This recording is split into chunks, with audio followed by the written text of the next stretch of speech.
benvenuto su questo video. In questo video viene trattato il caso di due matematici, uno italiano, Girolamo Cardano, ed uno francese Abraham de Moivre, passati alla storia anche come i matematici che calcolarono la data della propria morte. Girolamo Cardano è stato un matematico, medico ed astrologo italiano del Rinascimento. Nacque il 24 settembre 1501 a Pavia ed è senza dubbio uno dei personaggi più prolifici e più coloriti del Rinascimento italiano. Apprese presumibilmente i rudimenti della matematica dal padre, che faceva l'avvocato ma che si intendeva anche di matematica. In seguito, Cardano studiò alle università di Pavia e Padova e si laureò in medicina nel 1525. Cardano fu uomo di molti interessi e prolifico scrittore. Si occupò di legge, medicina, astronomia, astrologia, scienze occulte, meccanica e matematica. L'opera per la quale è più noto è l'Ars Magna, la grande arte, pubblicata nel 1545. Il libro tratta i diversi modi per risolvere le equazioni polinomiali, in particolare la soluzione dell'equazione di terzo e quarto grado. Parte della soluzione dell'equazione di terzo grado gli era stata comunicata da Niccolò Tartaglia. Successivamente questi sostenne che Cardano aveva giurato di non renderla pubblica e di rispettarla come era in origine. Questo diede luogo ad una disputa che durò un decennio. Cardano sostenne di averne pubblicato il testo solo quando era venuto a sapere che il Tartaglia avrebbe appreso la soluzione dal bolognese Scipione del Ferro. La soluzione di Tartaglia, pur essendo successiva a quella di Scipione del Ferro, comunque mai pubblicata, risulta essere indipendente da questa. La soluzione è detta comunque di Cardano Tartaglia. L'equazione di quarto grado venne invece risolta da Lodovico Ferrari, uno studente di Cardano. Comunque nella prefazione dell'Ars Magna vengono accreditati sia Tartaglia sia Ferrari. Nei suoi sviluppi delle soluzioni per le equazioni algebriche Cardano occasionalmente si serve dei numeri complessi, ma senza riconoscerne l'importanza come invece saprà fare Rafael Bombelli. Nella vita privata Cardano era un giocatore avido ed incallito, e sperperò buona parte della sua vita e delle sue ricchezze al tavolo da gioco. Il lato positivo del suo interesse per il gioco fu una trattazione sistematica della teoria delle probabilità nel Liber de Ludo Alee, libro sui giochi d'azzardo, pubblicato postumo nel 1663. Tale libro contiene le prime analisi matematiche dei giochi di fortuna, insieme a una sezione dedicata a metodi per barare efficacemente.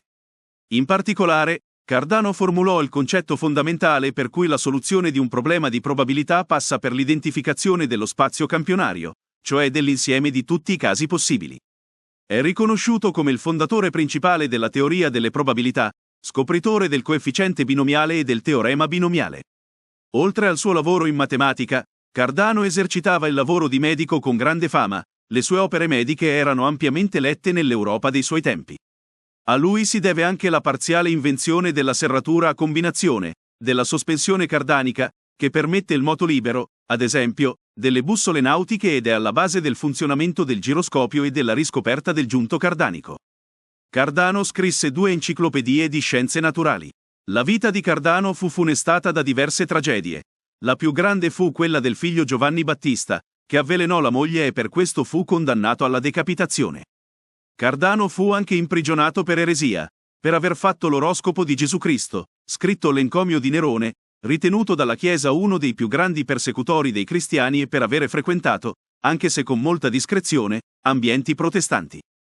Aveva previsto la propria morte per il 5 dicembre 1573 ed invece muore a Roma il 21 settembre 1576. Le cause della sua morte non sono note. Si è affermata la leggenda secondo la quale Girolamo Cardano, dopo il 5 dicembre 1573, predisse come data della sua morte il 21 settembre 1576. E per fare verificare la sua predizione, e perché stanco della vita, per le troppe tragedie che l'avevano colpito, si lasciò morire di fame, per morire proprio il 21 settembre del 1576. Abraham de Moivre, nato il 26 maggio 1667 a Vitry-le-François nella Champagne, è noto per la cosiddetta formula di de Moivre, relativa alla forma trigonometrica dei numeri complessi. Infatti insieme a Jean-Henri Lambert, ha posto le fondamenta della trigonometria nel campo dei numeri complessi. Altrettanto importanti furono i suoi studi nel campo della teoria delle probabilità e la statistica. Nato in una famiglia di religione protestante, de Moivre frequentò l'Accademia di Sedan, scuola di ispirazione protestante, dove entrò in contatto con la matematica iniziando a studiare gli elementi di Euclide. In seguito all'editto di Fontainebleau del 1685, che sanciva restrizioni e persecuzioni per i protestanti, la famiglia de Moivre si trasferì a Londra. Qui de Moivre proseguì gli studi in matematica rimanendo affascinato dai principi a matematica di Newton. Dal 1692, de Moivre divenne amico di Edmond Halley e Isaac Newton. Nel 1695 pubblicò il suo primo articolo, risultato dei suoi studi sui fenomeni aleatori. In seguito generalizzò il teorema binomiale di Newton nel teorema multinomiale. La Royal Society, come riconoscimento per i suoi lavori, lo nominò membro della prestigiosa società nel 1697. Le sue ricerche riguardarono anche, nel campo probabilistico, lo studio della distribuzione normale e scoprì, anche se in forma incompleta, l'approssimazione di Stirling. Quest'ultima venne usata nel 1733 da de Moivre per derivare la variabile casuale normale come approssimazione della variabile casuale binomiale. In uno scritto del 1738 de Moivre accreditò a James Stirling i miglioramenti poi apportati alla formula. Nonostante il suo successo, non riuscì ad ottenere quella cattedra all'università che gli avrebbe consentito di raggiungere l'indipendenza economica per potersi dedicare ai suoi studi. Per tutta la vita de Moivre rimase povero. Viveva di modesti mezzi che ricava in parte giocando a scacchi e dalle sue sessioni di consulenza ai giocatori d'azzardo nello Slaughter's Coffee House. Man mano che avanzava con l'età, diventava sempre più letargico ed aveva bisogno di periodi di sonno più lunghi. È un'affermazione comune che de Moivre aveva notato che dormiva 15 minuti in più ogni notte e che calcolasse correttamente la data della sua morte come il giorno in cui il tempo di sonno raggiungeva le 24 ore, il 27 novembre 1754. Quel giorno infatti morì nel sonno a Londra.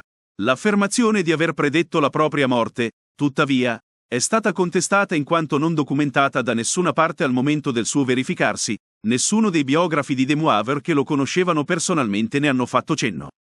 Però la storia non è completamente falsa. È vero che de Moivre era, verso la fine della sua vita, in uno stato sempre più fragile. Dormiva più di 20 ore al giorno e le sue condizioni erano in peggioramento. Tuttavia, la storia sulla previsione della propria morte non ha una fonte affidabile e si può ragionevolmente presumere che sia almeno in parte apocrifa. Questo è tutto. Spero che il video ti sia piaciuto e che tu l'abbia trovato interessante.